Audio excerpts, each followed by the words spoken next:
वहां के हालात बहुत संजीदा हो चुके हैं। शाहबाज नहीं, अब पाक पर आतंक राज सवार हो रहा है। कभी भी टेक ओवर हो सकता है तालिबान का पाकिस्तान पर। शहबाज शरीफ के सामने परेशानी यह है कि सेना के भी बुरे दिन आ गए। इनके तो बुरे दिन थे पहले से, लोगों के भी बुरे दिन हैं। कहा जाता था वर्दीधारी ऐश में, लेकिन वर्दीधारी की अगली तस्वीर दिखाइए, इनके भी भूखों मरने की स्थिति है।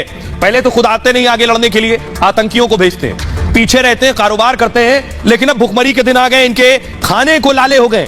पाकिस्तानी सेना के पास भी अब रोटी नहीं बची है। रिपोर्ट देखिए।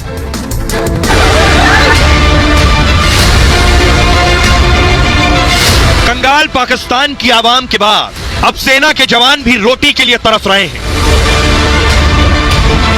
पाक सेना की भूखों मरने की नौबत आ गई है। जवानों को 2 वक्त का खाना तक नसीब नहीं हो रहा। खबर है कि पाक सेना अनाज की भारी कमी से जूझ रही है। अब तक आपने पाकिस्तान के लोगों को आटे के लिए मारामारी करते देखा है। कल पाकिस्तानी जवान रोटी के लिए आटे की लूट करते भी नजर आ सकते हैं। सवाल यही है कि पाक सेना के भूखे जवान तालिबानी आतंकियों का सामना कैसे करेंगे। मुल्क के अंदर तहरीके तालिबान ने कहर मचा रखा है, तो सीमा पर अफगान तालिबान कंगालिस्तान को चुनौती दे रहा है। पाकिस्तान की सेना बाकायदा चिट्ठी लिख रही है कि खाने को कुछ नहीं बचा है, रोटी दे दो। देखिए जरा, ये आप देख रहे हैं पाकिस्तानी सेना का हाल, और शहबाज शरीफ देखिए स्पीड में जा रहे हैं, कुछ है नहीं उनके पास। पाकिस्तानी सैनिकों ने अधिकारियों को चिट्ठी लिखी है और चिट्ठी में बताया है कि खाने को नहीं मिल पा रहा है। अब सैनिकों के लिए फूड सप्लाई की भी कमी हो गई है। पाक सेना के अफसरों ने कहा है पहले ही बहुत कटौती कर ली है, अब सैनिकों के लिए खाने के भी लाले पड़ गए। रसद की आपूर्ति नहीं की गई तो हालात और बदतर हो जाएंगे। खाना नहीं मिला तो आर्मी का संचालन भी रुक सकता है। और डीजी मिलिट्री ऑपरेशन ने कहा है विशेष बजट की हमें जरूरत है, फौरन बजट दो वरना ये भूखे मर जाएंगे। पाकिस्तान के डायरेक्टर जनरल मिलिट्री ऑपरेशन ने असीम मुनीर से स्थिति पर चर्चा की है। असीम मुनीर ने सेना की मांगों पर को पूरा करने को कहा है, दिलासा दिया है। लेकिन आपको बताऊं, पाकिस्तान के प्लानिंग एंड डेवलपमेंट मिनिस्टर हैं एहसान इकबाल, जो इस हालत पर कह रहे हैं चाय कम पियो, चाय भी बाहर से आती है। सुनिए। मैं ये भी कौम से अपील करूंगा कि हम चाय की एक एक प्याली 2-2 प्यालियां कम कर दें, क्योंकि जो चाय हम इंपोर्ट करते हैं वो भी हम उधार लेकर इंपोर्ट करते हैं। मैं ये भी कौम से अपील करूंगा कि हम चाय की एक एक प्याली 2-2 प्यालियां कम कर दें, क्योंकि जो चाय हम इंपोर्ट करते हैं वो भी हम उधार लेकर इंपोर्ट करते हैं। अब सोचिए जरा ये हाल क्यों बने हैं। ये हाल इसलिए बने हैं पाकिस्तानी सेना के कि पाकिस्तानी सेना के जो अफसर थे उन्होंने सब लूट मारा। फंड लिया सरकार से, बजट लिया सरकार से और अपनी जेबें भर ली, नीचे तक नहीं पहुंचा। इसलिए देखिए जरा कमाई देखिए, ये देख रहे हैं, ये जो आप देख रहे हैं ये सब पाकिस्तानी सेना के बड़े बड़े अफसर हैं। ये है जनरल कमर जावेद बाजवा, ऐसी मोटी मोटी गड्डियां कमाई है इन्होंने। 6 साल में अरबपति बन गए कमर जावेद बाजवा, और पाकिस्तान को लेकर विदेशों तक, पाकिस्तान से विदेश तक इनकी संपत्ति है। Farm house, commercial plaza Pakistan में बना लिए इन्होंने।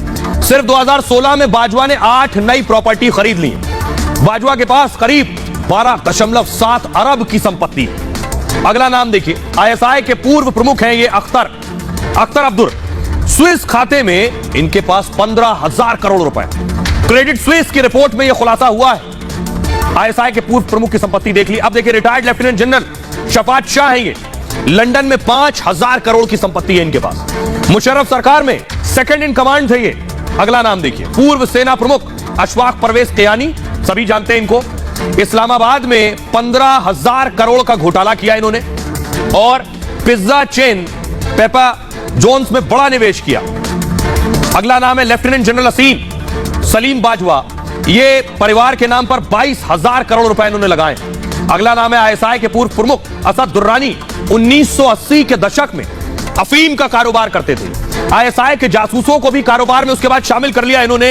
ये भी बहुत पहुंचे हुए हैं। दुर्रानी के स्विस खाते में 2,000 करोड़ रुपए मिले हैं। ये है पाकिस्तान की सच्चाई। दुर्रानी की कई अघोषित संपत्तियां भी अब तक मिल चुकी हैं। स्विस बैंक में 25 रिटायर्ड पाकिस्तानी अफसरों के खाते हैं। इन अधिकारियों के खाते में 80,000 करोड़ रुपए जमा है। यह खुलासा क्रेडिट स्विस की एक रिपोर्ट से हुआ है।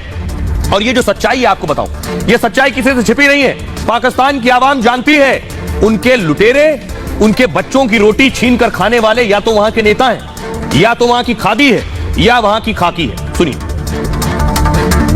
पाकिस्तान आर्मी की तो बिल्कुल तारीफ के काबिल नहीं है जी। जैसे आपके जनरल जाते हैं यहाँ से, चीफ ऑफ आर्मी स्टाफ जाते हैं जी, आपके तो असासे शो कराने की जरूरत ही नहीं है उन्हें।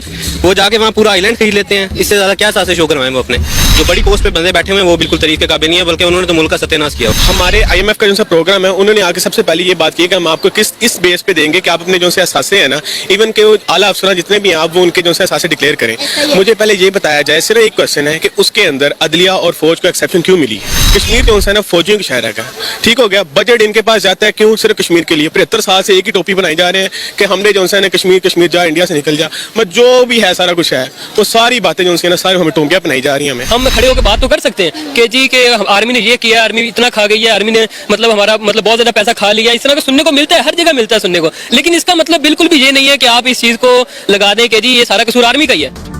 अब मैं आपको बताता हूं पाकिस्तानी आर्मी के अधिकारी क्या करते हैं।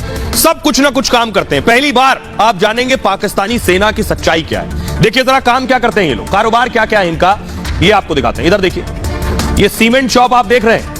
एक पाकिस्तानी सेना का आदमी सीमेंट की दुकान चलाता है। ये देख रहे हैं मीट शॉप, किसी ने मीट की दुकान खोल रखी है। उधर देखिए पीछे आपको दिखाई दे रहा है कपड़ों की दुकान। तो ये सब कर रही है पाकिस्तानी आर्मी। पाकिस्तानी सेना गोली के साथ साथ कारोबार भी चलाती है। दावा यह है कि पाक सेना का 1.5 लाख करोड़ का कारोबार है। सीमेंट खाद से लेकर मीट कारोबार तक में सेना शामिल है। सेना की 50 से ज्यादा कंपनियां कारोबार कर रही हैं इस वक्त, और इस कारोबार में जमकर घोटाला हो रहा है। 1947 से अब तक 72 सैन्य अफसर सस्पेंड हो चुके हैं इनके।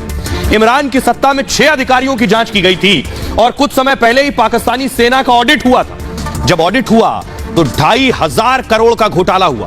सैन्य भूमि, ये जमीन भी क्या करते हैं, जमीन बेच डालते हैं, प्लॉटिंग कर देते हैं, खुद ही बिल्डर बन जाते हैं। पैसे बनाने के लिए सैन्य अस्पतालों में गलत दवा की खरीदारी करते हैं। दवाओं के घोटाले कर 290 करोड़ रुपए बना चुके हैं। कमीशन के लिए अयोग्य वेंडर्स को टेंडर जारी कर देते हैं। खेल परिसर बनाए और उसमें ठेकेदार के साथ भी घोटाला करते हैं। ये वर्दी वाले कम, सियासतदान ज्यादा है। बिजली उत्पादन के लिए गैस खरीद में घोटाला कर देते हैं। पाकिस्तान सेना कैंटीन के लिए गलत तरीके से खरीद करती है, और जवानों के खाने में 18 अरब का घोटाला कर दिया। सोचिए, खाने में भी घोटाला कर दिया। 21-22 के ऑडिट के दौरान यह खुलासा हुआ था। यह है पाकिस्तानी सेना। अब मैं आपको बताता हूं, पाकिस्तान के लोग कह रहे हैं कुछ नहीं बचा है, न रोटी है, न आटा है, न पानी है, न दाल है, न रोटी है, न बोटी है, फिर भी हम सुपर पावर है। सुनिए। देखिए, मैं पाकिस्तान के टैलेंट को बयान करता हूं। कोई पाकिस्तान के अलावा कोई मुल्क, नदिया जी, कोई मुल्क पाकिस्तानी अवाम के अलावा, कोई माई का लाल, कोई कंट्री जो बोलती है कि हम सुपर पावर हैं, बगैर बिजली, बगैर चीनी, बगैर आटे, बगैर पेट्रोल, बगैर गैस, बगैर सिक्योरिटी, बगैर जॉब, इसके बगैर रह के दिखा दे कोई कौम। ये एजाज सिर्फ पाकिस्तान की कौम को हासिल है जो इसके बगैर रह रही है।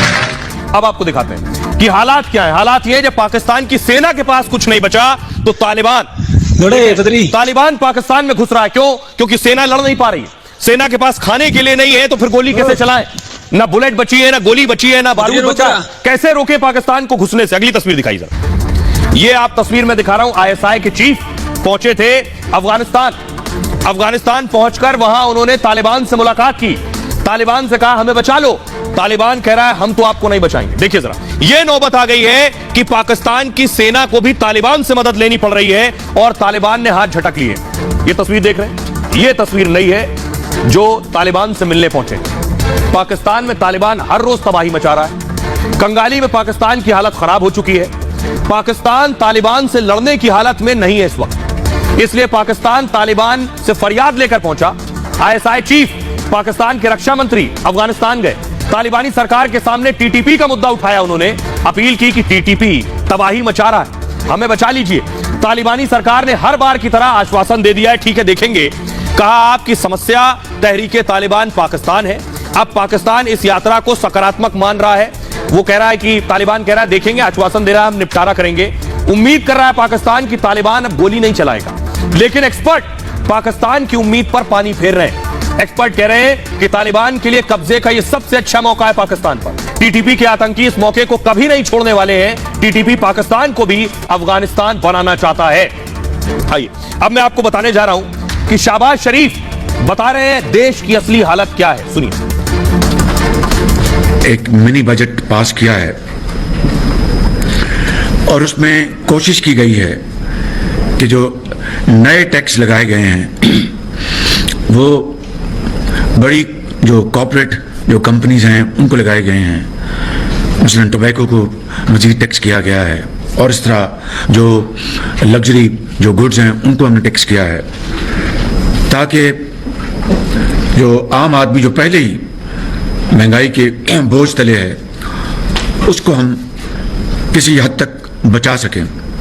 तमाम वफाकी वज़रा, मुशीर, वज़राए मुमलिकत और मावरीन ख़ुसूसी ने रज़ा कराना तौर पर तनख्वाहें और मुराद न लेने का फैसला किया है।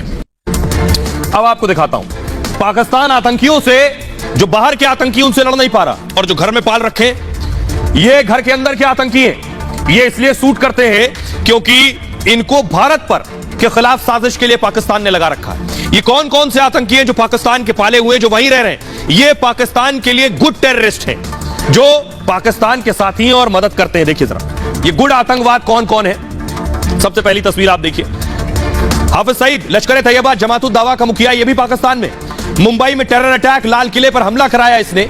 भारत के साथ ही यूएन ने भी इसे आतंकी घोषित कर रखा है। अगला नाम दाऊद इब्राहिम भी वही है। मुंबई सीरियल ब्लास्ट कराया, 257 लोगों की मौत हुई। पाकिस्तान में बैठकर हथियार ड्रग्स की तस्करी करता है। भारत के साथ ही यूएन ने भी इसे आतंकी घोषित किया हुआ है। 2020 में खुद पाकिस्तान ने माना दाऊद कराची में रहता है। मसूद अजहर जैश ए मोहम्मद आतंकी संगठन चलाता है। 2019 में पुलवामा में सीआरपीएफ का अटैक कराया, सीआरपीएफ पर। भारत के साथ ही यूएन ने भी इसे आतंकी घोषित किया।